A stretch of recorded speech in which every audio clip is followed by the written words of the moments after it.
So the truth is, Africa must also define her own problems, and having defined her own problems, must also find solutions to her own problem. Do not be cheated. Do not be deluded that the world is full of benevolent individuals and institutions whose only claim to fame is that they want to lift Africa from the morass that she now finds herself in. The reality is, the poverty of Africa is the glory of some civilizations. Poverty is an industry. Ignorance is an industry. Big industry. And there are those who want Africa to continue to wallow in poverty and to wallow in ignorance because it is their safest bet to their continued benefit. The day we wake up to that reality, the safer we are. That is why the English had this beautiful saying, let sleeping dogs lie. So we are sleeping, and we are being allowed to lie. And we are being hypnotized into even greater sleep and slumber, to dream even further. But I'm telling us, if Africa is to realize our dream, we must wake up. If Africa is to win the lottery, we must buy the lottery ticket. It can't be done because it is a question of cross-fertilization of ideas. We must learn from other civilizations, but learning must not mean surrendering to them. I'm submitting to us that we surrender to them. And going forward, therefore, you who are present here, we must think of another Africa. An Africa where when we talk about technology, whether it is in solar technology today, Morocco, and I stand to be corrected, is engaged in developing one of the largest solar farms anywhere in the world.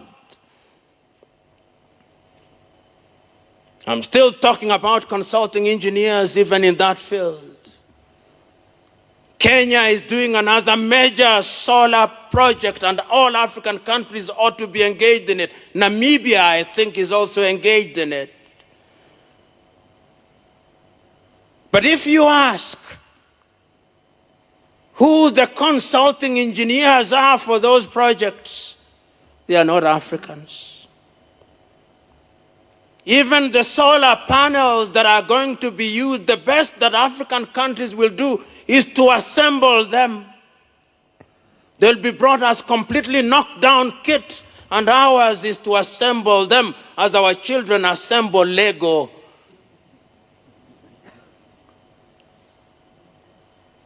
We are talking about water and water, which is an important thing, and water engineering. And we have consulting engineers in that regard. Even when we talk about water engineering and the drilling equipment, I know of no African country that makes water drilling equipment. Perhaps South Africa. South Africans correct me.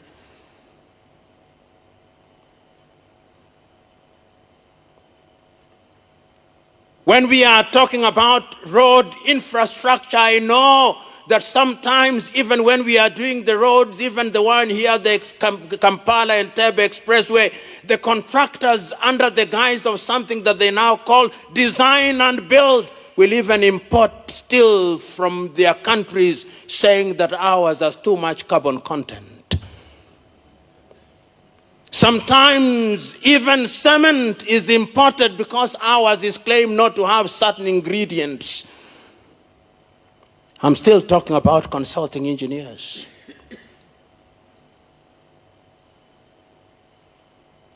When we are doing our railways, we may celebrate them all we want,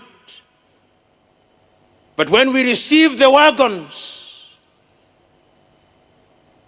they are rehabilitated engines that belong to the museums alongside the spinning wheel. I'm submitting to us that the consulting engineer is important to Africa's growth and development. You cannot deny that. And I can see the vision. I can see what the African leaders were thinking about when they met in Addis Ababa, Ethiopia, and came up with Agenda 2063. They were looking at the engineer and they were saying that the engineer, well, if he is a civil engineer, let him be an African civil engineer who is aware of the African terrain.